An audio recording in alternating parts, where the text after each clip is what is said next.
Em Eclesiastes capítulo 5, Salomão ele vai conversar conosco em um complemento ao capítulo 4. Ele vai nos dizer sobre por que é tão importante aproveitar a vida, sobre por que eu e você devemos desfrutar os bons momentos dessa vida. Há princípios muito poderosos aqui que vão com certeza lhe ajudar a ter uma vida otimizada no sentido do prazer. Como ele fala no capítulo 4, trabalhar tanto, passar a vida inteira trabalhando sem um propósito, não faz o menor sentido. É melhor não ter nascido.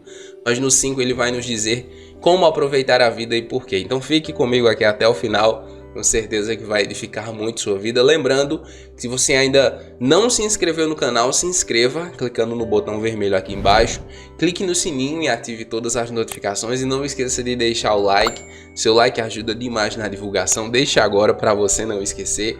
Se torne membro do canal para ter acesso a conteúdo exclusivo, tem muita coisa nova vindo por aí. E se quiser ficar mais conectado, me siga no Instagram, @DiegoNascimento316. Amém? Vamos lá? Versículo 1 de Eclesiastes 5 diz assim: Quando você for ao santuário de Deus, seja reverente. Quem se aproxima para ouvir é melhor do que os tolos que oferecem sacrifício sem saber que estão agindo mal. Esse versículo ele é muito atual, porque quando você está na casa do Senhor Deus, principalmente nos nossos dias, você pode ser tentado pelo seu celular. Porque antes, quando não havia celulares com tanta interatividade, você entrava no culto e você era obrigado a prestar atenção no culto, mesmo que você não estivesse gostando dele. Mas hoje, com o celular, ainda que o culto esteja interessante, se você é muito viciado ou viciada no celular, você vai estar toda hora mexendo nele. Mas Salomão dá um conselho: quando você entrar na casa de Deus, tenha reverência. Desligue o celular se for necessário, se desconecte. Isso é muito importante. Veja o que ele diz: quem se aproxima para ouvir é melhor do que os tolos que oferecem sacrifício sem saber que estão agindo mal. Salomão está falando aqui do idólatra. Há muitas pessoas que servem a ídolos, a imagens de escultura, mas não sabem nem o que é que estão fazendo. Então ele diz, olha, se aproxime com reverência para que você possa aprender. Se aproxime com reverência para que você conheça a vontade de Deus. Quando entrar no templo, entre para receber do Senhor Deus, para aprender dele. Seja reverente lá. Versículo 4. Quando você fizer um voto, cumpra-o sem demora, pois os tolos desagradam a Deus. Cumpra o seu voto. É melhor não fazer voto do que fazer e não cumprir. Não permita que a sua boca o faça pecar. Cuidado com o que você promete. Lembra de Jefté, que disse ao Senhor que se o Senhor lhe desse vitória, ele sacrificaria a primeira pessoa, na verdade o primeiro ser vivo que saísse da porta da sua casa, e quem saiu foi a sua filha. Ele acabou tirando a vida dela. Uma tragédia. Cuidado com o que você promete, cuidado com os votos que você faz. Tenha muito cuidado com isso. É melhor você não fazer do que fazer e não cumprir. Versículo 10. Quem ama o dinheiro jamais terá o suficiente. Quem ama as riquezas jamais ficará satisfeito com seus rendimentos. Isso também não faz sentido. Salomão fala sobre o amor ao dinheiro, o amor ao ter. Quanto mais tem, mais quer. Isso também é um perigo. Isso, meus irmãos, tanto está para as pessoas que são ricas quanto as pessoas que são pobres. O amor ao dinheiro não escolhe classe social. Isso é algo que está intrínseco ao seu coração. Há muitos pobres que são miseráveis, assim como há muitos ricos que são liberais. Por exemplo, vou citar Bill Gates, que é um dos homens que mais doa para o mundo. Ele doa centenas de milhares de milhões de dólares para campanhas, para vacinação, enfim, para uma série de coisas.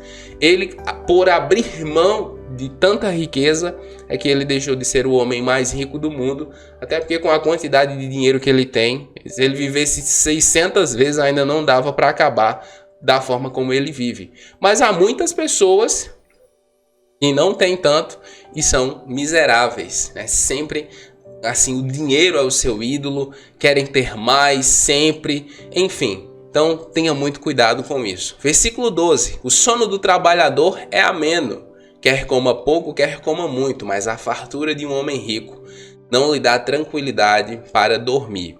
Salomão está dizendo, à medida que as riquezas aumentam, aumentam também as inquietações. riquezas trazem inquietações, porque você tem ali uma série de coisas para administrar. E como ele está dizendo, e ele sabe do que está falando, porque foi um dos reis mais ricos da história, ele sabe que as riquezas trazem consigo muitas dores e muitas inquietações. E isso é algo que você precisa pensar quando você desejar ser rico ou ser rica. Versículo 15. O homem sai nu do ventre de sua mãe, e como vem, assim vai. De todo o trabalho em que se esforçou, nada levará consigo. Não importa quanto você ganha ou quanto eu ganho, no final nós não levaremos nada. No final nós iremos assim como nós viemos. A diferença é que nós não vamos nus. Alguém vai nos vestir, mas não levaremos riqueza alguma. Na verdade, nosso corpo será comido pela terra. Então, é importante pensar sobre essas questões da vida, porque você tem que aproveitar enquanto você está vivo, viva. Versículo 18.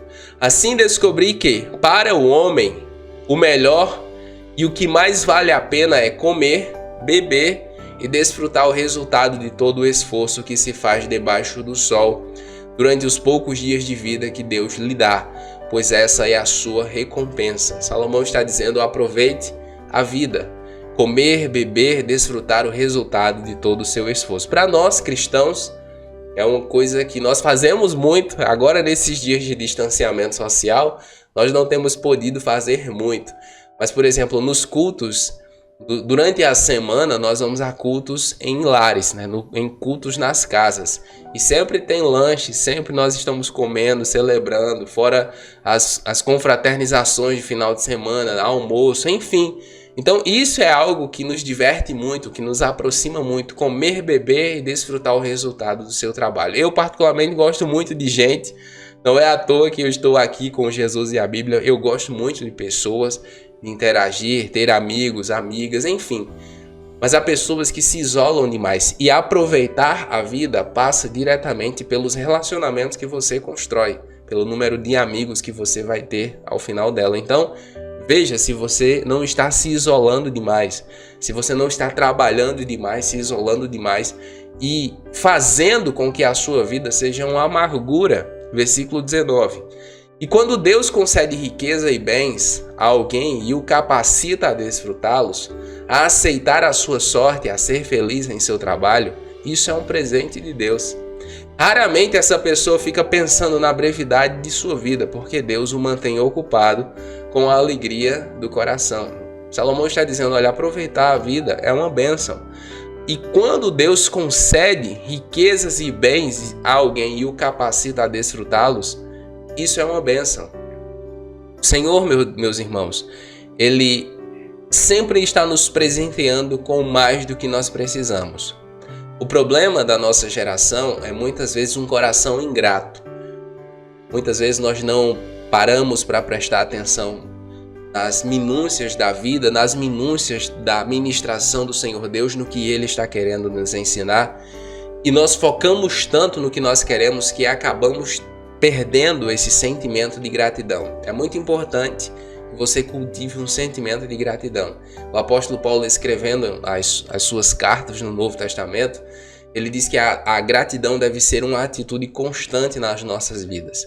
Ser grato, ser grata, abre muitas portas para muitas outras boas coisas que o Senhor Deus deseja acrescentar à sua vida. Muitas vezes você foca tanto naquilo que não tem, que acaba esquecendo de ser grato e ser grata por aquilo que tem. E Deus, todos os dias, Ele nos dá muitos presentes. Então, qual deve ser a nossa oração? Senhor, dê a nós um coração sensível, a ponto de percebermos as boas coisas que o Senhor tem nos dado.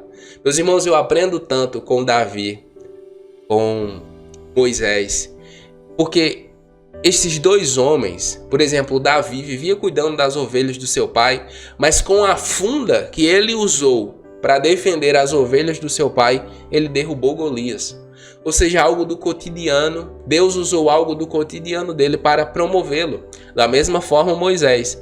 A vara que ele usava para cuidar das ovelhas do seu sogro, foi com essa mesma vara que Deus fez com que ele libertasse o povo de Israel do Egito. Algo do cotidiano, Deus usou para promovê-lo. Então, muitas vezes, o que nos falta é isso. É perceber a grandeza do nosso Deus, ser grato e saber o quanto Ele pode usar coisas do nosso cotidiano para nos promover. Por exemplo, no meu caso, uma coisa que é do meu cotidiano, ler a Bíblia e escrever sermões. Eu lembro que eu, garoto, eu orei a Deus, tipo, a internet, YouTube, nem era nada do que é hoje. E eu lembro que eu fiz a oração: Senhor, será que não tinha como eu viver só para escrever sobre a sua palavra e para ler a sua palavra? Eu lembro que eu fiz essa oração, eu nunca esqueço dela. E hoje é exatamente dessa forma que eu vivo, para escrever sobre a palavra, para ler a palavra e para falar sobre a palavra. Veja como Deus é sensacional. Algo que era do meu cotidiano, algo que eu passei anos fazer sem ser remunerado. Mas o sentimento de gratidão sempre esteve lá. Eu amo fazer o que eu faço para a glória de Deus. Porque eu lhe digo isso, a gratidão ela pode mudar completamente a sua sorte. Então seja intencional em exercitá-la, porque Deus ama pessoas gratas. Amém?